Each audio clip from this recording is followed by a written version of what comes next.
Hi കൂട്ടുകാരെ, സച്ചിയുടെയും രേവതിയുടെയും പുതിയൊരു upcoming episode റിവ്യൂയിലേക്ക് എല്ലാവർക്കും സ്വാഗതം. അങ്ങനെ നമ്മുടെ ശ്രുതിയുടെ അമ്മയും ആദിയും കൂടിയിട്ട് 2 ദിവസം സച്ചിയുടെ നിർബന്ധപ്രകാരം അവരുടെ വീട്ടിലാണ് കേട്ടോ തങ്ങുന്നത്. അങ്ങനെ ശ്രുതിയാണെങ്കിൽ അവരോട് ഇങ്ങനെ നിർബന്ധപൂർവ്വം ഇല്ലാതെ അവരോട് നിന്നോളാനൊക്കെ സമ്മതിക്കുന്നുണ്ട്. അങ്ങനെ അവർ 2 ദിവസത്തിന് ശേഷം തിരികെ പോകാൻ ഇറങ്ങുകയാണ്. അപ്പോൾ നമ്മുടെ ശ്രുതിയുടെ കണ്ണൊക്കെ നിറയുന്നുണ്ട് കേട്ടോ. എന്നാൽ മറ്റുള്ളവരെ കാണാതെ വേണമല്ലോ കരയാനും. കാരണം അത് തൻ്റെ അമ്മയും മകനുമാണെന്നുള്ള സത്യം ശ്രുതിക്കല്ലാതെ മറ്റാർക്കും അറിയില്ലല്ലോ. അങ്ങനെ അവരവിടെ നിന്ന് ഇറങ്ങുന്ന സമയത്ത് ശ്രുതി വന്നിട്ട് ചോദിക്കുന്നുണ്ട്, എന്താ ശ്രുതി, എന്തിനാ നീ കരയുന്നത്? ഒന്നുമില്ല ശ്രുതി, എൻ്റെ കണ്ണിലൊരു പൊടി പോയി എന്നപ്പോഴേക്കും ശ്രുതി ചോദിക്കുന്നുണ്ട് കേട്ടോ, ഇത്രയും നേരമായിട്ട് ആ പൊടി പോയില്ലേ? എങ്കിൽ പിന്നെ ഒരു കാര്യം ചെയ്യും, നീ പോയി ഫേസും കണ്ണൊക്കെ ഒന്ന് നന്നായിട്ട് ഫ്രഷ് വാട്ടർ ഉപയോഗിച്ചിട്ട് കഴുകിയിട്ട് പോവാം, അപ്പോൾ പിന്നെ എല്ലാം പൊക്കോളൂ എന്ന് പറയാണ്. അങ്ങനെ ശ്രുതിയാണെങ്കിൽ മുഖം കഴുകാനായിട്ട് അങ്ങോട്ടേക്ക് പോവാണ് കേട്ടോ. അങ്ങനെ മുഖമൊക്കെ കഴുകിയിട്ട് ഫ്രഷായിട്ട് വന്നിരിക്കുമ്പോഴേക്കും ശ്രുതി പറയുന്നുണ്ട്, എന്താ ശ്രുതി, ആ വയസ്സായ തള്ളയും മോനും പോയോ? അതെന്താ ശ്രുതി നീ അങ്ങനെയൊക്കെ പറയുന്നത്? ഒന്നുമല്ല ശ്രുതി, 2 ദിവസമായി അവരങ്ങ് സുഖിച്ച് നമ്മുടെ AC റൂമിൽ കിടന്നില്ലേ. ഇപ്പോൾ ഞാനിപ്പോൾ അന്ന് 2 ദിവസം നമ്മൾ എന്ത് പാടുപെട്ടു AC ഒന്നും ഇല്ലാതെ കിടക്കാനായിട്ട്. അവരോട് ജസ്റ്റ് ഒന്ന് പറഞ്ഞപ്പോഴേക്കും അവർ ചാടിക്കയറിയങ്ങ് ആ റൂമിലങ്ങ് കിടന്നു. അതെ, സാധാരണ ഒരു മര്യാദയ്ക്കൊക്കെ വേണമെങ്കിൽ വേണ്ട കുഴപ്പമില്ല അങ്ങനെയൊക്കെയല്ലേ പറയേണ്ടത്. നമ്മൾ ഹോട്ടലിൽ ചെന്ന് ഭക്ഷണം കഴിച്ചുകൊണ്ടിരിക്കുമ്പോഴേ ആരെങ്കിലുമൊക്കെ വരില്ലേ, അപ്പോൾ നമ്മൾ ജസ്റ്റ് അവരോടൊന്ന് പറയും എന്താ കഴിക്കുന്നോന്ന്. അപ്പോൾ അവരെന്ത് പറയണം, അവരുടെ ഒരു മനസ്സിന് വേണ്ട ഞങ്ങൾ കഴിച്ചതാന്ന് പറയാം. അങ്ങനെ ഓർത്തിട്ടാ ഞാൻ പറഞ്ഞതെന്ന് പറയാണ്. അപ്പോഴേക്കും ശ്രുതി പറയുന്നുണ്ട്, എന്താ ശ്രുതിയോ അല്ലേ അവരെ നിർബന്ധിച്ച് ഇവിടെ നിർത്തിയതെന്ന് പറയാണ് കേട്ടോ. അപ്പോഴേക്കും ഞാനെന്ന് അവരുടെ വീട്ടിൽ പോയപ്പോൾ അവരെന്നോട് കുറച്ച് സിമ്പതിയൊക്കെ കാണിച്ചിരുന്നു. അതോർത്തിട്ട് ജസ്റ്റ് ഒരു ഫോർമാലിറ്റിക്ക് വേണ്ടി പറഞ്ഞതാണ്. ഉടനെ അവരങ്ങ് ചാടിക്കയറി ഈ വീടൊക്കെ കണ്ടപ്പോഴേ അവരങ്ങ് കണ്ണു തള്ളി അവിടെ അങ്ങ് നിന്നു. 2 ദിവസം സുഖമായിട്ടല്ലേ അവർ കഴിഞ്ഞിട്ട് പോയതെന്ന് പറയാണ് കേട്ടോ. ഇത് കേൾക്കുമ്പോഴേക്കും നമ്മുടെ ശ്രുതിക്കാണെങ്കിൽ ആകെപ്പാട് ഭയങ്കര വിഷമമൊക്കെ വരുന്നുണ്ട്. കാരണം സ്വന്തം അമ്മയും മകനെയും കുറിച്ചിട്ടാണല്ലോ അവർ പറയുന്നത്. എന്നാൽ ഇത് മറ്റാർക്കും അറിയത്തുമില്ല. അങ്ങനെ ശ്രുതി പെട്ടെന്ന് തന്നെ ഓട്ടോമാറ്റിക്കായിട്ട് അങ്ങ് ശ്രുതിയുടെ അടുത്ത് ദേഷ്യപ്പെട്ടു പോവാണ്. നിർത്ത ശ്രുതി, എന്തൊക്കെയാ ഈ പറയുന്നത്? വായിൽ നാക്കിന് എല്ലില്ലാന്ന് കരുതിയിട്ട് എന്ത് വിളിച്ചങ്ങ് പറയാന്നാണോ? അവര് പാവങ്ങളാന്ന് കരുതിയിട്ട് എന്ത് വേണേലും പറയാന്നാവില്ലേ? എന്തായാലും ശ്രുതി അങ്ങനെ പറഞ്ഞത് ഒരിക്കലും ശരിയായില്ല എന്നൊക്കെ പറഞ്ഞിട്ട് ശ്രുതി ഭയങ്കരമായിട്ട് അങ്ങ് ശ്രുതിയെ ഷൗട്ട് ചെയ്യാണ് കേട്ടോ.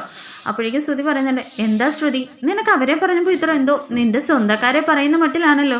നിന്റെ ദേഷ്യവും ഭാവമൊക്കെ കണ്ടാലെന്ന് പറയുമ്പോൾ പെട്ടെന്ന് തന്നെ ശ്രുതി ആ ഷോക്കിൽ നിന്ന് അങ്ങ് മാറുകയാണ്. കാരണം പെട്ടെന്ന് തന്നെ അറിയാണ്ടറിയാം, അല്ല ശ്രുതി, ഞാനങ്ങനെ പറഞ്ഞതല്ല, അവർ ഒരു പാവങ്ങളല്ലേ, എന്തായാലും അവരെ അങ്ങനെ ഇൻസൾട്ട് ചെയ്യുന്നത് ശരിയല്ലല്ലോ, എന്തായാലും ഒരു മാനസിക പരിഗണനയല്ലേ, അതോർത്തിട്ട് പറഞ്ഞാന്നും പറഞ്ഞ് ശ്രുതിയാണെങ്കിൽ അവിടെ കിടന്ന് വല്ലാണ്ടങ്ങ് പരുങ്ങുന്നുണ്ട് കേട്ടോ. ഈ സമയം ശ്രുതി പറയുന്നുണ്ട്, അപ്പോഴേക്കും ശ്രുതി പറയുന്നുണ്ട് കേട്ടോ, അതെ, മലേഷ്യയിലെ വീടൊക്കെ വെച്ച് നോക്കുമ്പോൾ ഈ വീട് ഒരു സാധാരണ വീടാണ്. അപ്പം ഞാൻ ഈ വീട്ടിലുള്ളവരെ ഇൻസൾട്ട് ചെയ്താൽ അത് എത്രത്തോളം പിടിക്കുമെന്ന് ഇങ്ങനെ ചോദിക്കുകയാണ് കേട്ടോ. അപ്പോഴേക്കും ശ്രുതി പറയുന്നുണ്ട്, വിട്ടേര് ശ്രുതി, ഞാൻ വെറുതെ കാഷ്വലായിട്ട് പറഞ്ഞല്ലേ, നമുക്ക് ഓഫീസിലേക്ക് കടയിലേക്ക് പോകാമെന്ന് പറഞ്ഞിട്ട് വിളിക്കുകയാണ്. അപ്പോഴേക്കും ശ്രുതി പറയുന്നുണ്ട്, ഞാനിന്ന് വരുന്നില്ല. അതെന്താ ശ്രുതി, നീ ഇപ്പോൾ ഞാനിത് പറഞ്ഞെന്നും പറഞ്ഞിട്ട് പിണങ്ങിയിട്ടാണോ എന്ന് ചോദിക്കുകയാണ്. ഇല്ല, എനിക്കിന്ന് പാർലറിൽ പോയിട്ട് കുറച്ച് അർജൻറ്റ് ഉണ്ട്, ഞാനിന്ന് വരുന്നില്ല എന്ന് പറഞ്ഞ് ശ്രുതി അവിടെ നിന്ന് ഇറങ്ങി അങ്ങ് പോവാണ് കേട്ടോ. അപ്പോഴേക്കും ശ്രുതി അവിടെ നിന്ന് ചിന്തിക്കുന്നുണ്ട്, ഈ ശ്രുതിക്ക് ഇന്ന് എന്താ പറ്റിയത്? ശ്രുതി ഇങ്ങനെ ഇരുന്ന് ചിന്തിക്കുന്നുണ്ട് കേട്ടോ, ഇവൾ എന്തിനാ ഇത്രയ്ക്ക് ദേഷ്യപ്പെടുന്നത്? ഞാൻ അവളെക്കുറിച്ച് തെറ്റായിട്ടൊന്നും പറഞ്ഞില്ലല്ലോ എന്നൊക്കെ ഓർത്ത് ഭയങ്കരമായിട്ട് ഇങ്ങനെ ചിന്തിക്കുന്നുണ്ട്. പിന്നീടായിട്ട് കാണിക്കുന്നത് നമ്മുടെ സച്ചിയാണെങ്കിൽ ആദ്യം വിമലയും കൂട്ടിയിട്ട് ഹോസ്പിറ്റലിലേക്ക് പോയിരിക്കുകയാണല്ലോ. കാരണം ആദ്യയുടെ കണ്ണിൻ്റെ ആക്സിഡൻറ്റ് പറ്റിയിട്ട് കണ്ണിനൊന്ന് പ്രശ്നമായിരുന്നു. അതിൻ്റെ ഓപ്പറേഷനൊക്കെ കഴിഞ്ഞിട്ട് എല്ലാം ശരിയായിരിക്കണം. അപ്പോഴേക്കും സച്ചിയോട് ആദ്യം ചോദിക്കുന്നുണ്ട്, അങ്കിൾ ഇന്ന് എനിക്കെല്ലാം കാണാൻ പറ്റുമോ, എല്ലാം ശരിയായെന്ന് ചോദിക്കാണ് കേട്ടോ. അപ്പോൾ പറയുന്നുണ്ട്, ഇന്ന് മോനെ എല്ലാം കാണാൻ പറ്റും, വേറെ ഒരു കുഴപ്പമില്ല എന്ന് പറഞ്ഞിട്ട് വിമലയാണെങ്കിൽ ഡോക്ടറെ കണ്ടിട്ടൊക്കെ വരുന്നുണ്ട് കേട്ടോ. അപ്പോൾ സച്ചി ചോദിക്കുന്നുണ്ട്, ഡോക്ടർ എന്തു പറഞ്ഞു, എങ്ങനെയുണ്ട് ആദിക്കെന്നൊക്കെ ചോദിക്കുന്നുണ്ട്. എന്നിട്ട് വിമല വന്നിട്ട് സച്ചിയോട് പറയുന്നുണ്ട്, കുഴപ്പമൊന്നുമില്ല മോനെ, ഇനി കുറച്ച് മെഡിസിൻസ് മാത്രം വാങ്ങിയിട്ട് പോയാൽ മതി എന്ന് പറയാണ് കേട്ടോ. അങ്ങനെ അവർ സംസാരിച്ചുകൊണ്ടിരിക്കുന്ന സമയത്ത് സച്ചി പറയുന്നുണ്ട്, അമ്മേ 2 ദിവസം കൂടി വീട്ടിൽ വന്ന് നിന്നിട്ട് പോയാൽ പോരെ? അതൊന്നും കുഴപ്പമില്ല, ഞങ്ങൾക്ക് വീട്ടിൽ ചെന്നിട്ട് ഒരുപാട് കാര്യങ്ങളുണ്ട്. അത് എൻ്റെ അമ്മ അങ്ങനെ പറഞ്ഞത് വെച്ചിട്ടാണ് നിങ്ങൾ വരാത്തതെങ്കിൽ എന്നോടും അങ്ങനെ തന്നെയാണ് വീട്ടിൽ പെരുമാറാറുള്ളത്, അതൊന്നും മനസ്സിൽ വെക്കണ്ടെന്ന് പറയാണ് കേട്ടോ. അത് കേൾക്കുമ്പോഴേക്കും രേവതി പറയുന്നുണ്ട്, അമ്മേ ഒന്നും മറുത്തു പറയരുത്, 2 ദിവസം കൂടി വീട്ടിൽ വന്ന് നിന്നിട്ട് പോയാൽ പോരെ? പിന്നെ ഇപ്പോൾ ഞങ്ങൾ കൊണ്ടുപോയ, ഞാൻ കൂട്ടിക്കൊണ്ട് എന്നതല്ലേ അമ്മേനെ, അതുകൊണ്ടാ ഇപ്പോൾ അമ്മ അങ്ങനെയൊക്കെ പറഞ്ഞത്. ഈ സമയം ശ്രുതിയോ വർഷയൊക്കെ ആയിരുന്നെങ്കിൽ അമ്മ അവർക്ക് തരുന്ന ഒരു ബഹുമാനവും മര്യാദയൊക്കെ തന്നെ അത് വേറെ ആയേനെ എന്ന് പറയാണ് കേട്ടോ. അപ്പോൾ വിമല പറയുന്നുണ്ട്, അതൊന്നും സാരമില്ല മോളെ, ഞങ്ങൾക്ക് നാട്ടിൽ ചെന്നിട്ട് കുറേ കാര്യങ്ങൾ ബാക്കിയുണ്ട്, എന്തായാലും ഞങ്ങൾക്ക് പോകണമെന്ന് വിമല ഇങ്ങനെ നിർബന്ധം പിടിക്കുന്നുണ്ട്. ഈ സമയം ഒരു നേഴ്സ് വന്നിട്ട് മെഡിസിൻ്റെ പ്രിസ്ക്രിപ്ഷനൊക്കെ കൊടുക്കുന്നുണ്ട് കേട്ടോ. അപ്പോൾ സച്ചിൻ്റെ രേവതിയും കൂടി പറയുന്നുണ്ട്, അത് ഞങ്ങൾ മേടിച്ചുകൊണ്ട് വരാമെന്നും പറഞ്ഞിട്ട് അവർ മെഡിസിൻ മേടിക്കാനായിട്ട് പോവാണ്. അങ്ങനെ ആദിയുടെ കണ്ണിൻ്റെ കെട്ടഴിക്കാൻ പോകുന്ന നേരം ആദി പറയുന്നുണ്ട്, അമ്മ വരുമോ, എൻ്റെ അമ്മേനെ എനിക്ക് കാണാൻ പറ്റുമോ, അമ്മ വരാമെന്നല്ലേ പറഞ്ഞെന്നൊക്കെ ചോദിച്ചിട്ട് ആദി ചോദിക്കുന്നുണ്ട് കേട്ടോ. അപ്പോൾ വിമല ഇങ്ങനെ സമാധാനിപ്പിക്കുന്നുണ്ട്, വരും മോനെ, മോൻ്റെ അമ്മ എന്തായാലും വരും എന്ന് പറയാണ്. അങ്ങനെ ഡോക്ടേഴ്സ് ഇങ്ങനെ കണ്ണിൻ്റെ കെട്ടഴിച്ചുകൊണ്ടിരിക്കുമ്പോൾ തന്നെ കണ്ണിങ്ങനെ കെട്ടഴിക്കുന്ന സമയത്ത് നമ്മുടെ ശ്രുതിനെയാണ് കേട്ടോ ആദ്യം കാണുന്നത്. അങ്ങനെ ആദ്യക്ക് ഒരുപാട് സന്തോഷമാകുന്നുണ്ട്. ആദ്യമാണെങ്കിൽ അമ്മയെന്ന് വിളിച്ചിട്ട് ഓടിപ്പോയി ശ്രുതിയെ ഇങ്ങനെ കെട്ടിപ്പിടിക്കുകയാണ് കേട്ടോ. അപ്പോൾ അമ്മ വരുമെന്ന് പറഞ്ഞായിരുന്നല്ലോ, അതേ മോനെ, അമ്മ വരുമെന്ന് പറഞ്ഞല്ലോ, അതുകൊണ്ടാണ് മോൻ്റെ അടുത്തേക്ക് ഓടി വന്നതെന്നും പറഞ്ഞിട്ട് ആദിനെ ഇങ്ങനെ കെട്ടിപ്പിടിച്ച് നിൽക്കുകയാണ് കേട്ടോ. അപ്പോഴേക്കും ആദി പറയുന്നുണ്ട്, എൻ്റെ അമ്മ എന്തായാലും വന്നല്ലോ, എനിക്കിനി അമ്മയുണ്ടെന്ന് എല്ലാവരോടും പറയാമല്ലോ, അമ്മ ഇനി എന്നെ വിട്ടിട്ട് ഒരിക്കലും പോകല്ലെന്നൊക്കെ പറഞ്ഞിട്ട് ആദ്യം ഇങ്ങനെ കെഞ്ചുകയാണ് കേട്ടോ. അപ്പോഴേക്കും ശ്രുതി പറയുന്നുണ്ട്, മോൻ്റെ കൂടെ എന്നും അമ്മയുണ്ടാവും, എങ്കിൽ പിന്നെ എന്നെ അമ്മയുടെ കൂടെ എന്ന് നിർത്തുമെന്ന് ചോദിക്കുന്നുണ്ട് ആദി. ഈ സമയം ശ്രുതി പറയുന്നുണ്ട്, മോനെ അതിനെല്ലാം ഒരു സമയമാവുമ്പം അമ്മയും ആദിയൊക്കെ ഒരുപാട് നാൾ ഒന്നിച്ച് ജീവിക്കുമെന്നൊക്കെ ഇങ്ങനെ പറയണം. അങ്ങനെ ആദിയും നമ്മുടെ ശ്രുതിയും കൂടി സംസാരിച്ചുകൊണ്ടിരിക്കുന്ന സമയത്താണ് രേവതി അങ്ങോട്ടേക്ക് വരുന്നത് കേട്ടോ. എന്നാൽ ശ്രുതി ഇതൊന്നും കാണുന്നില്ല. എന്നാൽ രേവതി വന്ന് നിൽക്കുന്നത് നമ്മുടെ വിമല കാണുന്നുണ്ട് കേട്ടോ. പെട്ടെന്ന് തന്നെ ശ്രുതിയെ അറിയിക്കണമല്ലോ വിമല. അപ്പോഴേക്കും പെട്ടെന്ന് തന്നെ ശ്രുതിന്ന് ഇങ്ങനെ വിളിക്കുന്നുണ്ട്. ശ്രുതിയാണെങ്കിൽ രേവതിയെ കാണുമ്പോഴേക്കും പെട്ടെന്ന് തന്നെ പരിഭ്രമിച്ച് ഇങ്ങനെ എഴുന്നേൽക്കുകയാണ് കേട്ടോ. അപ്പോൾ രേവതി ചോദിക്കുന്നുണ്ട്, അല്ല ശ്രുതി എന്താ ഇവിടെ? അപ്പോഴേക്കും വിമലയാണെങ്കിൽ പെട്ടെന്ന് ഒന്നും മറുപടി പറയാൻ വയ്യാതെ ഇങ്ങനെ പരിഭ്രമിച്ച് നിൽക്കുകയാണ്. അപ്പോഴേക്കും പെട്ടെന്ന് തന്നെ വിമലയുടെ കയ്യിലിങ്ങനെ ശ്രുതി ഇങ്ങനെ പിടിച്ചിട്ട് പറയുന്നുണ്ട്, അത് ഇവർ വീട്ടിൽ വന്നിട്ട് ബാഗ് മറന്നു വെച്ചിട്ട് വന്നു, അത് ഞാൻ കൊടുക്കാൻ വേണ്ടിയിട്ടാണ് ഇങ്ങോട്ടേക്ക് വന്നത്, എനിക്ക് ഹോസ്പിറ്റൽ വരെ വരേണ്ട ആവശ്യമുണ്ടായിരുന്നു എന്ന് പറയാണ്. അപ്പോഴേക്കും സച്ചി പറയുന്നുണ്ട്, അത് ഇവരുടെ ബാഗ് മറന്നെങ്കിൽ എന്നെ ഒന്ന് വിളിച്ചാൽ മതിയായിരുന്നല്ലോ, ഞാൻ വന്ന് എടുത്തുകൊണ്ട് തന്നേനെന്ന് പറയുമ്പോഴേക്കും ശ്രുതി പറയുന്നുണ്ട്, എനിക്ക് അന്ന് കെറ്റിൽ കൊടുത്തില്ലേ, അതിൻ്റെ ഒരു ആവശ്യത്തിനായിട്ട് ഹോസ്പിറ്റലിൽ വരണമായിരുന്നു, അപ്പോൾ പിന്നെ അവരുടെ ബാഗ് അങ്ങ് കൊടുത്തിട്ട് പോകാമെന്ന് കരുതിയിട്ടാന്ന് പറയാണ്. അപ്പോഴേക്കും രേവതി ചോദിക്കുന്നുണ്ട്, അല്ല ഞാൻ വരുമ്പോഴേക്കും ശ്രുതിയും ആദ്യം കൂടി ഭയങ്കര ക്ലോസ് ആയിട്ടാണല്ലോ ഇടപെടിക്കൊണ്ടിരുന്നത് എന്ന് ചോദിക്കുകയാണ്. അപ്പോഴേക്കും ശ്രുതി പെട്ടെന്ന് പറയുന്നുണ്ട്, ഇല്ലല്ലോ ഞാൻ നോർമലായിട്ട് തന്നെയാണല്ലോ, അല്ല അമ്മ അങ്ങനെ എന്തോ ആദ്യമൊക്കെ പറഞ്ഞിട്ട് ഭയങ്കര സ്നേഹത്തോടു കൂടിയാണല്ലോ പെരുമാറിയതെന്ന് ചോദിക്കുകയാണ്. ഇത് കേൾക്കുമ്പോഴേക്കും വിമല പറയുന്നുണ്ട്, അല്ല അവിടെ നിന്നപ്പോൾ അവന് 2 ദിവസം ചോറൊക്കെ വാരി കൊടുത്തിരുന്നല്ലോ ശ്രുതി, ആ ഒരു സ്നേഹവും ആ ഒരു കൂട്ടുമൊക്കെയാണ് അവൻ അങ്ങനെയാ എല്ലാവരോടും പെട്ടെന്ന് കൂട്ടുകൂടുമെന്നൊക്കെ പറഞ്ഞിട്ട് വിമല അതിനെ അങ്ങ് അഡ്ജസ്റ്റ് ചെയ്യുന്നുണ്ട് കേട്ടോ. എന്നാലും പിന്നെയും രേവതി ഇങ്ങനെ ചോദിക്കുന്നുണ്ട്. അപ്പോഴേക്കും സച്ചി പറയുന്നുണ്ട്, അതെ പാർലറായിട്ടെത്തി നിങ്ങളെ അമ്മയെന്ന് എന്തുകൊണ്ട് ആദ്യം വിളിച്ചതെന്നറിയോ? എന്താന്നിങ്ങനെ ശ്രുതി ചോദിക്കുന്ന സമയത്ത്, അതെ അവന് നിങ്ങൾ 2 ദിവസമെങ്കിലും ചോറ് വാരി കൊടുത്തില്ലേ, അപ്പോൾ അവന് അവൻ്റെ അമ്മയെ ഓർമ്മ വന്നു എന്നിങ്ങനെ സച്ചി പറയുന്നുണ്ട്. ഈ സമയം രേവതിയും പറയുന്നുണ്ട്, അതെ കുഞ്ഞുങ്ങൾക്ക് എപ്പോഴും നിഷ്കളങ്കമായ സ്നേഹമാണുള്ളത്, അവരുടെ മനസ്സിലൊരിക്കലും കപടിയവും കള്ളത്തരങ്ങളും ഒന്നും ഉണ്ടാവില്ല. 2 ദിവസം ശ്രുതി ആ ചോറ് വാരി കൊടുത്തതിൻ്റെ സ്നേഹം ആദിക്ക് ഇപ്പോഴും ഉണ്ടല്ലോ, അവർക്ക് കള്ളത്തരം ഒന്നും അറിയില്ലല്ലോ. എന്തായാലും ആ ഒരു സ്നേഹമാണ് ശ്രുതി നീ മനസ്സിലാക്കേണ്ടത്. നീ എന്തായാലും അവരുടെ കൂടെ കൂടിയിട്ടേ, നീ ഇവനെ സ്നേഹിച്ചതൊന്നും അല്ലല്ലോ, അമ്മയുടെ കൂടെ കൂടിയിട്ട് ഇവരെ എങ്ങനെയെങ്കിലും പുറത്താക്കാനുള്ള ഒരു പ്ലാനൊക്കെ അല്ലായിരുന്നോ നിൻ്റെന്ന് ഇങ്ങനെ രേവതി പറയുന്നുണ്ട്. അപ്പോഴേക്കും സച്ചിയും പറയുന്നുണ്ട്, പൗഡർ പറയട്ടത്തി, എന്തായാലും നിങ്ങളൊന്നും മനസ്സിലാക്കിക്കോ. ഈ കുഞ്ഞുങ്ങളെന്ന് പറഞ്ഞാലേ അവർക്കൊന്നും മനസ്സിലാവില്ല. അവർ ഈ കുഞ്ഞായിരിക്കുമ്പോൾ വലിയ എഞ്ചിനീയർ ആവണം, ഡോക്ടർ ആവണം എന്നൊക്കെ ആഗ്രഹിക്കുന്നുണ്ടാവും. പക്ഷെ വലുതായി കഴിയുമ്പോഴായിരിക്കും അവർ ഓർക്കുന്നത് ഈ കള്ളവും കാപട്യവും ഒന്നും ഇല്ലാത്ത ചെറുപ്പകാലത്തിലെ ആ സ്നേഹവും ചെറുപ്പകാലത്തിലേക്ക് തന്നെ ഇരുന്നാൽ മതിയെന്ന് അവർ ചിന്തിക്കുന്നുണ്ടാവും. പക്ഷെ ഇപ്പം നടക്കുന്ന കള്ളവും കാപട്യങ്ങളും ഒന്നും അവർ മനസ്സിലാക്കുന്നുണ്ടായിരിക്കില്ല. അവർക്കൊരു പ്രായമാകുമ്പോഴായിരിക്കും അതൊക്കെ മനസ്സിലാവുന്നതെന്നൊക്കെ പറയുമ്പോൾ നമ്മുടെ ശ്രുതിക്ക് ഇങ്ങനെ വല്ലാണ്ട് ഇങ്ങനെ കൊള്ളുന്നുണ്ട് കേട്ടോ. എന്നാൽ സച്ചിയൊക്കെ ആണെങ്കിൽ നോർമലായിട്ട് ഇങ്ങനെ സംസാരിക്കുന്നതാണ്.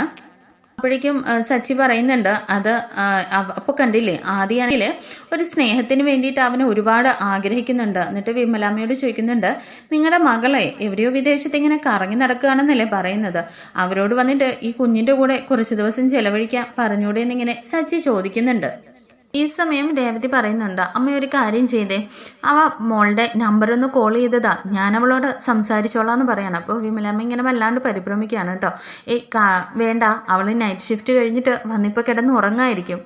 എന്തായാലും മോളെ ഇപ്പോൾ ശല്യം ചെയ്യണ്ട, ഞാൻ അവളെ വിളിച്ചിട്ട് കാര്യങ്ങളൊക്കെ പറഞ്ഞ് സംസാരിച്ചോളാം എന്ന് പറയാണ്. രേവതി വീണ്ടും വീണ്ടും നിർബന്ധിക്കുകയാണ് കേട്ടോ. അമ്മ അങ്ങനെയൊന്നും പറയല്ലേ, അമ്മ കോൾ ചെയ്തതാ, ഞാൻ സംസാരിച്ചോളാം. വേണ്ട മോളെ, അവളെ ഇപ്പോൾ ബുദ്ധിമുട്ടിക്കണ്ട, ഞാൻ കാര്യങ്ങളൊക്കെ പറഞ്ഞോളാം എന്ന് പറഞ്ഞ് വിമല അതിൽ നിന്ന് ഒഴിവാകുന്നുണ്ട്.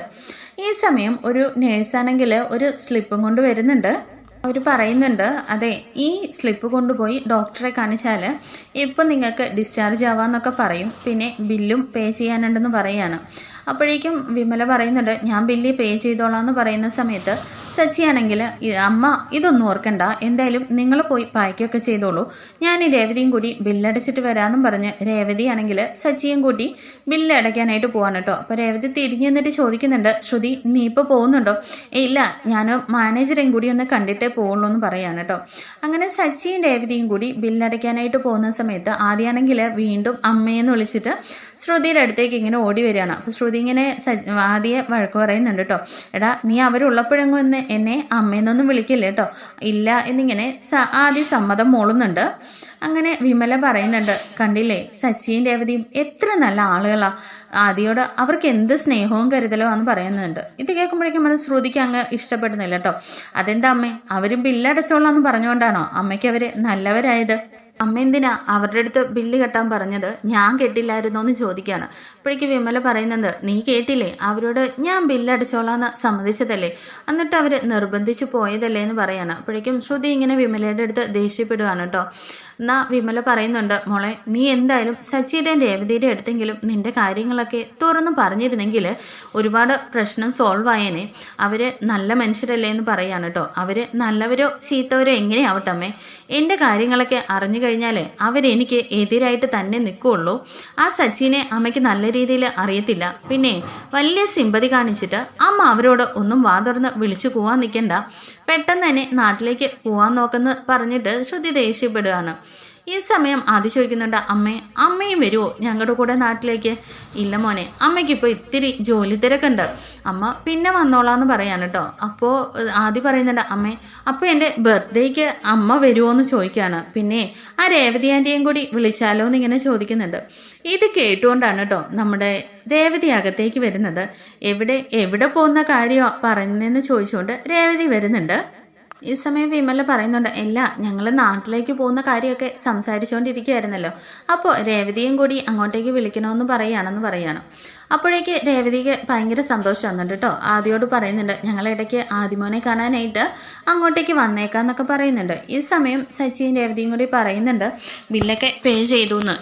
അപ്പോഴേക്ക് ശ്രുതി പറയുന്നുണ്ട്, അല്ല ആൻറ്റി എന്തോ പറഞ്ഞുകൊണ്ടിരുന്നല്ലോ അവർ വരുമ്പോൾ ക്യാഷ് കൊടുക്കണമെന്നോ മറ്റോ എന്നിങ്ങനെ പറയണം. അപ്പോൾ വിമല പറയുന്നുണ്ട്, എന്നാ മോനെ എൻ്റെ കയ്യിൽ ഇപ്പോൾ ക്യാഷ് ഉണ്ട്, നിങ്ങളിത് പിടിച്ചോ എന്ന് പറയാണ്. അപ്പോൾ സച്ചി പറയുന്നുണ്ട്, അതൊന്നും സാരമില്ല, നമ്മളൊരു കുടുംബമല്ലേ, അപ്പോൾ പിന്നെ ഇത്രയെങ്കിലും നിങ്ങൾ ഒറ്റയ്ക്ക് ഇത്രയും കഷ്ടപ്പെട്ട് ജീവിക്കുന്ന അമ്മയ്ക്ക് വേണ്ടിയിട്ട് ഞങ്ങൾ എന്തെങ്കിലും ചെയ്യണ്ടേ, അതുകൊണ്ടാണ് ബില്ലടിച്ചത്. പിന്നെ നിങ്ങൾ റെഡിയാവുക, ഞങ്ങൾ പോയിട്ട് ആ ബസ് സ്റ്റാൻഡിലേക്ക് വിടാമെന്ന് സച്ചിയും രേവതിയും പറയുന്നുണ്ട് കേട്ടോ. എന്നാൽ അവരവിടെ നിന്ന് ഒഴിഞ്ഞു മാറാൻ ഒരുപാട് ശ്രമിക്കുന്നുണ്ടെങ്കിലും രേവതിയും സച്ചിയും അവരെ കൂട്ടിക്കൊണ്ടേ പോവുള്ളൂ എന്ന് മനസ്സിലാക്കിയിട്ട് ശ്രുതി ഇങ്ങനെ കണ്ണുകൊണ്ട് കാണിക്കുന്നുണ്ട് കേട്ടോ പൊയ്ക്കോളാൻ.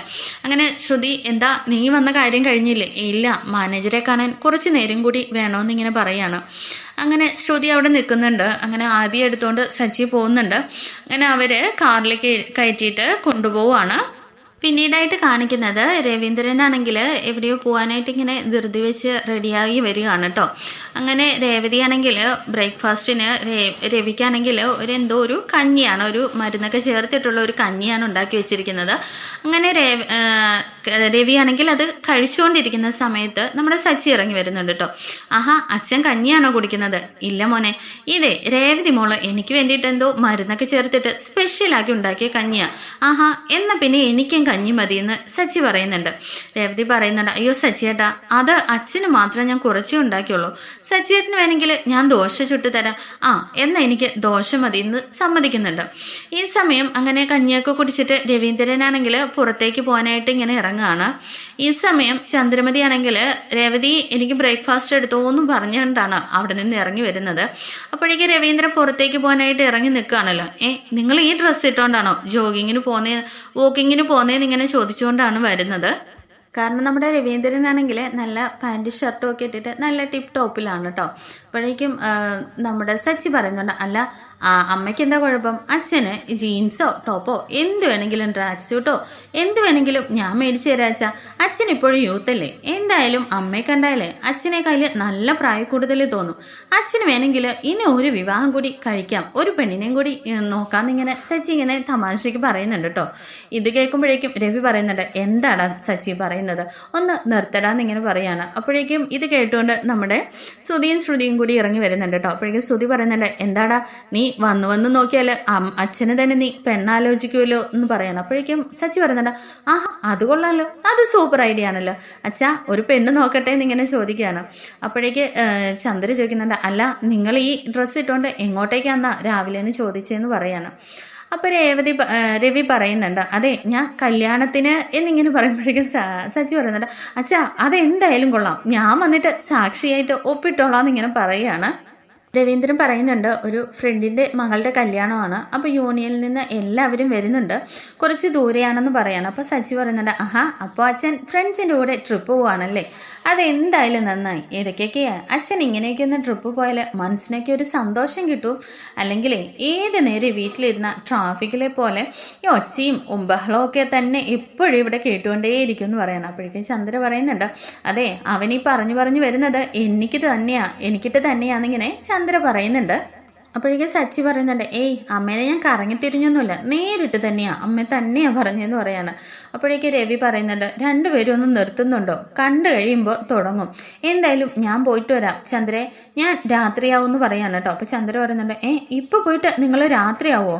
ആ രാത്രിയാവും എന്ന് പറഞ്ഞിട്ട് സച്ചി പറയുന്നുണ്ട്, അച്ഛാ എന്തായാലും ഒരു ദിവസമേ സന്തോഷമായിട്ടിരിക്കുക, ഇന്ന് പോയിട്ട് റൂം എടുത്തിട്ട് നാളെ വന്നാലും മതി. ഇല്ലടാ ഞാൻ രാത്രി വരും, എന്നാൽ ശരിയെന്ന് പറഞ്ഞിട്ട് രവി അവിടെ നിന്ന് ഇറങ്ങുകയാണ്. അങ്ങനെ നമ്മുടെ ചന്ദ്ര ആണെങ്കിൽ രേവതിയോട് പറയുന്നുണ്ട്, എല്ലാവർക്കും കോഫിയൊക്കെ എടുക്കുമെന്ന് പറഞ്ഞിട്ട് രേവതിനെ കിച്ചണിലേക്ക് പറഞ്ഞു വിടുകയാണ് കേട്ടോ. ഈ സമയം ശ്രുതിയും കൂടി ഭയങ്കര ബിസിനസ് ചർച്ചകളൊക്കെയാണ്. അങ്ങനെ ശ്രുതി നീ ഇന്ന് ബ്യൂട്ടി പാർലറിലേക്ക് പോകുന്നുണ്ടോ? എനിക്കിന്ന് പോകണമെന്ന് പറയുന്നുണ്ട്. അപ്പോൾ ശ്രുതി പറയുന്നുണ്ട്, എനിക്കൊരു ഡീലേഴ്സിനെ കാണാനായിട്ട് പോകണമായിരുന്നു, ഇന്ന് എന്തായാലും നീ ഒന്ന് ഷോപ്പ് നോക്കുമോ എന്ന് ചോദിക്കുന്നുണ്ട് കേട്ടോ. അപ്പോൾ ചന്ദ്ര ഇടയിൽ കയറി ചോദിക്കുന്നുണ്ട്, നീ ഇന്ന് ശ്രുതി ഷോപ്പ് നോക്കാൻ വന്ന ബ്യൂട്ടി പാർലറിൽ ആരാ പോവുക? അപ്പോൾ പിന്നെ നിനക്കെന്താ പരിപാടി എന്ന് ചോദിക്കണം. അമ്മേ ബിസിനസ് ഞാൻ തുടങ്ങിയിട്ടല്ലേ ഉള്ളൂ, അപ്പോൾ എനിക്ക് ഡീലേഴ്സിനെയൊക്കെ നേരിട്ട് പോയി കാണേണ്ടതായിട്ടുണ്ട്, എന്തായാലും ഒരു ദിവസം ശ്രുതി നോക്കട്ടെ എന്നിങ്ങനെ ശ്രുതി പറയുന്നുണ്ട്. അപ്പോഴേക്ക് ചന്ദ്ര പറയുന്നുണ്ട്, എന്നാൽ ശ്രുതി പാർലറിലേക്ക് പോട്ടെ, ശ്രുതി ഷോപ്പിലേക്ക് പോക്കോ, ഞാൻ ഇന്ന് പാർലർ നോക്കിക്കോളാം എന്ന് പറയാൻ കേട്ടോ. അപ്പോൾ ശ്രുതി ഇങ്ങനെ സമ്മതിക്കുന്നൊക്കെ ഉണ്ടെങ്കിലും പെട്ടെന്ന് തന്നെയാണ് ചിന്തിക്കുന്നത്. അപ്പോൾ തൻ്റെ പേരിലല്ലല്ലോ ഇപ്പോൾ പാർലർ ഉള്ളത്, അപ്പോൾ ആൻറ്റി അവിടെ ചെന്നാൽ ശരിയാവില്ലെന്ന് മനസ്സിലാക്കിയിട്ട് പറയുന്നുണ്ട്, അല്ല ആൻറ്റി ഇപ്പോൾ ഇന്ന് കസ്റ്റമേഴ്സൊക്കെ കുറവാണ്, അപ്പോൾ ആൻറ്റിക്ക് അവിടെ ചെന്ന് നിന്നാൽ വെറുതെ ബോറടിക്കും, അതുകൊണ്ട് ആൻറ്റി പോകണ്ടെന്ന് പറയാണ്. അങ്ങനെ ചന്ദ്രമതി മനസ്സോടുകൂടി അത് സമ്മതിക്കുന്നുണ്ട്. ഈ സമയം സച്ചിയുടെ ഒരു ഫ്രണ്ട് ഇങ്ങനെ വരുന്നുണ്ട് കേട്ടോ, ഒരു പഴയ ഫ്രണ്ടാണ്. അങ്ങനെ സച്ചിയാണെങ്കിൽ വിളിച്ചൊക്കെ ഇരുത്തുന്നുണ്ട് കേട്ടോ. എന്നാൽ ചന്ദ്രമതി ആണെങ്കിൽ ഒരു പുച്ഛഭാവത്തിൽ അവിടെ നിന്ന് ഇങ്ങനെ ഇരിക്കുകയാണ്. അപ്പോൾ എടാ അത് നിൻ്റെ ഏട്ടനല്ലേ സുധിയെ കാണിച്ചുകൊണ്ട് ചോദിക്കാൻ കേട്ടോ. അതേടാ ഒരുപാട് നാളായി കണ്ടിട്ട്, പണ്ട് നമ്മൾ ഒന്നിച്ച് ക്രിക്കറ്റൊക്കെ കളിച്ചിരുന്നല്ലോ എന്ന് പറയുമ്പോൾ സുധി പറയുന്നുണ്ട്, അതെ ഇപ്പോൾ എനിക്ക് അതിനൊന്നും സമയമില്ലല്ലോ, ഞാൻ വലിയ ബിസിനസ് അല്ലേ എന്നിങ്ങനെ സുധി പറയാണ്. അപ്പോഴേക്കും ആ ഫ്രണ്ട് ചോദിക്കുന്നുണ്ട്, ബിസിനസ്സോ? എന്ത് ബിസിനസ്സോ? അപ്പോൾ സച്ചി പറയുന്നുണ്ട്, അതെ ടൗണിലൊരു പാത്രക്കട നടത്തുന്നുണ്ട്. എടാ അത് പാത്രക്കടയല്ല, ഒരു ഇലക്ട്രോണിക് ഷോപ്പാണെന്നിങ്ങനെ ശ്രുതി പറയാൻ കേട്ടോ. എന്തായാലും അതിനകത്ത് പാത്രങ്ങളൊക്കെ തന്നെയല്ലേ ഉള്ളതെന്നിങ്ങനെ സച്ചി ഇങ്ങനെ പറയുന്നുണ്ട്. അങ്ങനെ ആ ഫ്രണ്ട് പറയുന്നുണ്ട്, അല്ല നിൻ്റെ ജീവിതമൊക്കെ എങ്ങനെ പോന്നു, വിശേഷങ്ങളൊന്നും പറഞ്ഞില്ലല്ലോ. അത് പറഞ്ഞപ്പോഴോർത്ത് രേവതിന്ന് വിളിച്ചിട്ട് രേവതിയെ പരിചയപ്പെടുത്തി കൊടുക്കുന്നുണ്ട്. ഇതെൻ്റെ ഭാര്യ. നിൻ്റെ കല്യാണമൊക്കെ കഴിഞ്ഞിട്ട് നീ ഞങ്ങളോടൊന്നും പറഞ്ഞു പോലും ഇല്ലല്ലോ. അതെ, എൻ്റെ കല്യാണമാണെന്ന് ഞാൻ പോലും അറിഞ്ഞില്ല. അതൊക്കെ സംഭവിച്ചതെന്ന് പറഞ്ഞിട്ട് ശ്രുതി എങ്ങനെ നോക്കുകയാണ് കേട്ടോ. അപ്പോൾ അതെന്തായാലും ആട്ടെ. പിന്നെ ഞാൻ വന്നത് ഏട്ടൻ്റെ കല്യാണം വിളിക്കാനാന്ന് പറഞ്ഞിട്ട് ഫ്രണ്ട് ഇങ്ങനെ ഒരു ഇൻവിറ്റേഷൻ ഒക്കെ എടുത്തിട്ട് കൊടുക്കുന്നുണ്ട്. ഈ സമയം സച്ചി പറയുന്നുണ്ട്, എടാ നിൻ്റെ ഏട്ടൻ്റെ കല്യാണമാണെന്നല്ലേ പറഞ്ഞത്, അപ്പോൾ പിന്നെ നീ ആ സൈഡിലെങ്ങും പോയി നിന്നേക്കല്ലേ കേട്ടോ, അന്ന് എന്നെ മാറിക്കണോ, അല്ലെങ്കിലേ ഏട്ടൻ ഇതിലെങ്കിലും ഓടിപ്പോയിട്ടുണ്ടെങ്കിൽ ആ പെണ്ണ് നിൻ്റെ തലയിൽ വന്ന് വീഴും. ഇപ്പോൾ കണ്ടില്ലേ, ഞാനിത് എൻ്റെ അനുഭവത്തിൽ നിന്നാണ് പറയുന്നത്. പിന്നെ ലൈഫ് കുട്ടിച്ചോറായി പോന്നും പറഞ്ഞിട്ട് സച്ചി ഇങ്ങനെ തമാശ രൂപേണ ഇങ്ങനെ പറഞ്ഞിട്ട് നിൽക്കുന്നുണ്ട് കേട്ടോ. എന്നാൽ ഇതെല്ലാം നമ്മുടെ രേവതി കേട്ടുകൊണ്ടാണ് ഇരിക്കുന്നത്. രേവതിക്ക് ഭയങ്കര സങ്കടമാകുന്നുണ്ട്. എന്നാൽ ഫ്രണ്ട് പറയുന്നുണ്ട്, എടാ ഇപ്പോഴും നിനക്ക് എല്ലാം കുട്ടിക്കളിയാണല്ലേ, എന്തായാലും എല്ലാവരും കുടുംബസമേതം വിവാഹത്തിന് വരണമെന്നൊക്കെ പറഞ്ഞിട്ട് ആ ഫ്രണ്ടും അവിടെ നിന്ന് പോകുന്നുണ്ട്. ആ കൂടെ തന്നെ സച്ചിയും അത് മറിഞ്ഞിട്ട് അവിടെ നിന്ന് പോകുന്നുണ്ട്. എന്നാൽ നമ്മുടെ രേവതി ഒരുപാട് വിഷമത്തോടു കൂടിയാണ് കേട്ടോ അവിടെ നിൽക്കുന്നത്. ഈ സമയം ചന്ദ്ര വന്നിട്ട് രേവതിയോട് പറയുന്നുണ്ട്, കണ്ടില്ലേ അവൻ്റെ മനസ്സിലിരിപ്പ്, കല്യാണം കഴിഞ്ഞിട്ട് 1 വർഷമായി, ഭയങ്കര സന്തോഷമെന്ന് പറഞ്ഞിട്ട് ഇവിടെ കിടന്ന് എന്തൊക്കെ ആട്ടങ്ങൾ ആടിയത്. ഇപ്പം കണ്ടില്ലേ അവൻ്റെ തലയിൽ കെട്ടിവെച്ചതാണെന്നും അവൻ ജീവിതം കടം വീട്ടുവാണെന്നും പറഞ്ഞിട്ടല്ലേ അവൻ പോയതെന്ന് പറയണം. അപ്പോൾ ശ്രുതി പറയുന്നുണ്ട്, അല്ല ഈ സച്ചി എന്താ ശ്രുതിനെ എല്ലാവരുടെയും മുമ്പിൽ വെച്ച് ഇൻസൾട്ട് ചെയ്യുന്നു. അവനെയല്ല, നീ പറഞ്ഞത് കേട്ടില്ലേ, ഇവളുടെ കൂടെ ജീവിച്ചവൻ അടുത്തെന്നല്ലേ പറഞ്ഞിട്ട് പോയതെന്ന് പറഞ്ഞിട്ട് ചന്ദ്ര ഇങ്ങനെ രേവതിയെ നോക്കി കളിയാക്കി ചിരിക്കാൻ കേട്ടോ. ഇത് കേൾക്കുമ്പോഴേക്കും നമ്മുടെ ശ്രുതിക്ക് ഭയങ്കര സന്തോഷമാവുന്നുണ്ട്. അങ്ങനെ 3 പേരും കൂടി കിട്ടിയ സമയത്ത് രേവതിയെ നന്നായിട്ട് കളിയാക്കിയിട്ടൊക്കെ പോകുന്നുണ്ട് കേട്ടോ. അങ്ങനെ രേവതിയാണെങ്കിൽ ഭയങ്കര ദേഷ്യത്തോടു കൂടി പോയി കിച്ചണിൽ നിൽക്കുമായിരിക്കും. ഈ സമയം ചന്ദ്ര അങ്ങോട്ടേക്ക് ചെല്ലുന്നുണ്ട്. രേവതി ഇന്ന് എന്താ ബ്രേക്ക്ഫാസ്റ്റ് ഉണ്ടാക്കിയത്, പെട്ടെന്ന് എല്ലാവർക്കും ഫുഡ് എടുക്കുമെന്ന് പറഞ്ഞിട്ട് ചന്ദ്രമതി അങ്ങോട്ടേക്ക് വരികയാണ് കേട്ടോ. അമ്മേ ഞാൻ ഇന്ന് എന്തായാലും ഇതുവരെ ബ്രേക്ക്ഫാസ്റ്റ് ഒന്നും ഉണ്ടാക്കിയിട്ടില്ല എന്ന് രേവതി പറയുന്നുണ്ട്. അപ്പോഴേക്കും എന്താ നീ ഇത്രയും നേരം ഇവിടെ പിന്നെ എന്തെടുക്കുമായിരുന്നു, ഇവിടെ എല്ലാവർക്കും വിശക്കുമെന്ന് നിനക്ക് അറിയില്ലെന്ന് ചോദിച്ചിട്ട് ചന്ദ്രമതി രേവതിയുടെ നേരെ ചൂടാകുന്നുണ്ട്. എന്താ നിനക്ക് ഇത്ര അഹങ്കാരം, ഇവിടെ ശ്രുതിയും കൂടി ഇപ്പോൾ ഓഫീസിലേക്ക് പോകാൻ ഇറങ്ങി വരും, അവർക്ക് ബ്രേക്ക്ഫാസ്റ്റ് ഉണ്ടാക്കുക, നീ എന്താ ഇങ്ങനെ നിന്ന് അഹങ്കാരം പറയുന്നോന്ന് ചോദിച്ചിട്ട് ചന്ദ്ര രേവതിയുടെ നേരെ ദേഷ്യപ്പെടുകയാണ് കേട്ടോ. ഇവിടെ ഭക്ഷണം ഞാൻ ഉണ്ടാക്കിയിട്ടില്ലെന്നേ പറഞ്ഞുള്ളൂ, എല്ലാ സാധനങ്ങളും ഫ്രിഡ്ജിലൊക്കെ ഇരിപ്പുണ്ട്, എല്ലാവർക്കും ഭക്ഷണം ഉണ്ടാക്കി കഴിക്കാമല്ലോ. പിന്നെ നിങ്ങളെന്തോ ABC ജ്യൂസൊക്കെ ഉണ്ടാക്കി കഴിക്കുമായിരുന്നല്ലോ, അതൊക്കെ ഉണ്ടാക്കി കഴിക്കുമെന്ന് പറയാണ് കേട്ടോ. അപ്പോഴേക്കും ശ്രുതി വന്നിട്ട് പറയുന്നുണ്ട്, എന്താ രേവതി നീ എന്താ ഇങ്ങനെയൊക്കെ പറയുന്നത്, പിന്നെ ഞാൻ എന്താ പറയേണ്ടത്, അത് നിങ്ങൾക്ക് ഫുഡ് വേണമെങ്കിൽ നിങ്ങൾ ഉണ്ടാക്കി കഴിക്കുക, ഞാൻ എന്തായാലും ഇന്ന് ഉണ്ടാക്കില്ല എന്നിങ്ങനെ തീർത്ത് പറയുന്നുണ്ട് നമ്മുടെ രേവതി. കേൾക്കുമ്പോൾ സച്ചിയാണെങ്കിൽ കാര്യമൊന്നും മനസ്സിലാകാതെ ഇങ്ങനെ നിൽക്കുകയാണ് കേട്ടോ. അപ്പോൾ രേവതി ചന്ദ്ര പറയുന്നുണ്ട്, കണ്ടില്ലേ ഇവളുടെ അഹങ്കാരം കണ്ടിട്ട് അവൻ വാ വിളിച്ചിങ്ങനെ നിൽക്കുന്ന കണ്ടില്ലേ, അവൻ പോലും ഒന്നും പറയാതെ ഇതെല്ലാം നമ്മൾ കേൾക്കണമെന്ന് പറഞ്ഞിട്ട് ചന്ദ്ര വീടും എന്താടി നീ മര്യാദയ്ക്ക് ബ്രേക്ക്ഫാസ്റ്റ് ഉണ്ടാക്കുമെന്ന് പറയണം. അപ്പോൾ രേവതി പറയുന്നുണ്ട്, അമ്മേ ഇങ്ങോട്ടേക്ക് ഓർഡറൊന്നും ഇടണ്ട, ഞാൻ ആരുടെയും വേലക്കാരിയല്ല, എന്തായാലും വേണ്ടവരൊക്കെ ഭക്ഷണം ഉണ്ടാക്കി കഴിച്ചോ, എന്തായാലും ഞാൻ ഇന്ന് ഉണ്ടാക്കില്ല എന്ന് തീർത്ത് പറയുന്നുണ്ട്. അപ്പോഴേക്ക് ശ്രുതി പറയുന്നുണ്ട്, അയ്യോ അങ്ങനെ പറഞ്ഞാൽ ഞാൻ എന്താ ഇന്ന്, എനിക്കിപ്പോൾ മീറ്റിങ്ങിന് പോകേണ്ടതാണ്, അപ്പോൾ എനിക്ക് ഒട്ടും എനർജി ഒന്നും ഇല്ലാതെ ഞാൻ ഭയങ്കര ക്ഷീണിച്ച് പോകേണ്ടതെന്നൊക്കെ ഇങ്ങനെ ശ്രുതി പറയുന്നുണ്ട് കേട്ടോ. അപ്പോഴേക്കും സച്ചി പറയുന്നുണ്ട്, എടാ നിനക്ക് ഫുഡ് വേണമെങ്കിലേ നിന്റെ ഭാര്യയോട് പറ ഉണ്ടാക്കി തരാൻ. അപ്പോഴേക്കും ശ്രുതി പറയുന്നുണ്ട്, ബാസുതി സമയം പോയി, നമുക്കിന്ന് എന്തായാലും പുറത്തുനിന്ന് ഭക്ഷണം കഴിക്കാമെന്ന് പറഞ്ഞിട്ട് അവരിറങ്ങി പോവാണ് കേട്ടോ. അപ്പോഴേക്കും ചന്ദ്ര പറയുന്നുണ്ട്, നിനക്ക് സന്തോഷമായില്ലേടി, അവര് വീട്ടിൽ നിന്ന് പട്ടിണി പോയപ്പോൾ നിനക്ക് തൃപ്തിയായില്ലേ എന്നൊക്കെ ചോദിച്ചിട്ട് വീണ്ടും രേവതിയുടെ നേരെ ചൂടാവുന്നുണ്ട് കേട്ടോ. അപ്പോൾ രേവതി പറയുന്നുണ്ട്, അമ്മേ അവരെ പട്ടിണി കിടക്കാൻ പോയതല്ല, പുറത്തുനിന്ന് ഭക്ഷണം കഴിക്കാൻ പോയതാ, പിന്നെന്താന്ന് ചോദിക്കാണ്. അപ്പോൾ നമ്മുടെ ചന്ദ്രയ്ക്കൊന്നും മറുപടിയില്ല. ഈ സമയം ശ്രീകാന്തും വർഷയും കൂടി ഇറങ്ങി വരുന്നുണ്ട്. എന്താ ഇവിടെ ഒരു പ്രശ്നം, അതെ ഈ മഹാറാണി എന്നിവിടെ ആർക്കും ഒരു ബ്രേക്ക്ഫാസ്റ്റ് ഉണ്ടാക്കിയിട്ടില്ല എന്നിങ്ങനെ ചന്ദ്ര പറയുന്നുണ്ട്. അതെന്താ ഏട്ടത്തിക്ക് ഇന്ന് എന്തൊരു മൂഡില്ലെന്ന് തോന്നല്ലോ, ഞാൻ എന്തായാലും പുറത്തുനിന്ന് കഴിച്ചോളാം എന്ന് പറഞ്ഞിട്ട് ശ്രീകാന്തും അവിടെ നിന്ന് പോകുന്നുണ്ട്. ഇതെല്ലാം കണ്ടിട്ട് നമ്മുടെ ചന്ദ്രയാണെങ്കിൽ വീണ്ടും രേവതിനെ ഓരോന്ന് പറഞ്ഞുകൊണ്ടിരിക്കുകയാണ് കേട്ടോ. അതിനൊക്കെ നല്ല തക്ക മറുപടിയും നമ്മുടെ രേവതി കൊടുക്കുന്നുണ്ട്. ഈ സമയം വർഷ പറയുന്നുണ്ട്, എന്തായാലും രേവതി ചേച്ചിക്ക് സുഖമില്ലാഞ്ഞിട്ടായിരിക്കും, ഞാൻ എന്തായാലും പുറത്തുനിന്ന് ഫുഡ് ഓർഡർ ചെയ്യാം, എല്ലാവർക്കും കഴിയാം, ചേച്ചി ഇന്ന് റെസ്റ്റ് എടുത്തോന്ന് പറഞ്ഞിട്ട് വർഷ അവിടെ നിന്ന് കയറി പോവാണ് കേട്ടോ. നമ്മുടെ ചന്ദ്രമതിയാണെങ്കിൽ നീ എന്താടി ഇത്രയ്ക്ക് കിടന്ന് തിളയ്ക്കുന്നത്, ഒരു പൂ കിട്ടുന്നവളല്ലേ നിനക്ക്, നീ ഈ അടുക്കളയിലെ ജോലി ചെയ്തിട്ട് ബാക്കിയുള്ളവന്ന് നോക്കിയാൽ മതി എന്ന് പറയുമ്പോൾ രേവതി നല്ലത് കൊടുക്കുന്നുണ്ട് കേട്ടോ. അമ്മേ ഞാൻ ക്ഷമിക്കുന്നതിനൊരു പരിധിയുണ്ട്. ഈ വീട്ടിലെ വേലക്കാരിയല്ല ഞാൻ, എനിക്ക് എൻ്റേതായിട്ടുള്ള ജോലികളുമുണ്ട്. പിന്നെ എന്നും ഉണ്ടാക്കില്ലെന്നല്ല ഞാൻ പറഞ്ഞത്, ഇന്ന് എന്തായാലും ഞാൻ ഭക്ഷണം ഉണ്ടാക്കില്ല. പുറത്ത് പോയി കഴിക്കുന്നില്ല എന്നുണ്ടെങ്കിൽ പട്ടിണി കിടന്നാൽ മതി എന്ന് പറഞ്ഞിട്ട് രേവതി അവിടെ നിന്ന് ഭയങ്കര ഒരു പവറിലാണ് കേട്ടോ അവിടെ നിന്ന് കയറി പോകുന്നത്. ബാക്കി എന്താ വരുന്നതെന്ന് നമുക്ക് അടുത്ത എപ്പിസോഡിൽ കാണുമ്പോഴേക്കും താങ്ക് യു ഫോർ വാച്ചിങ്.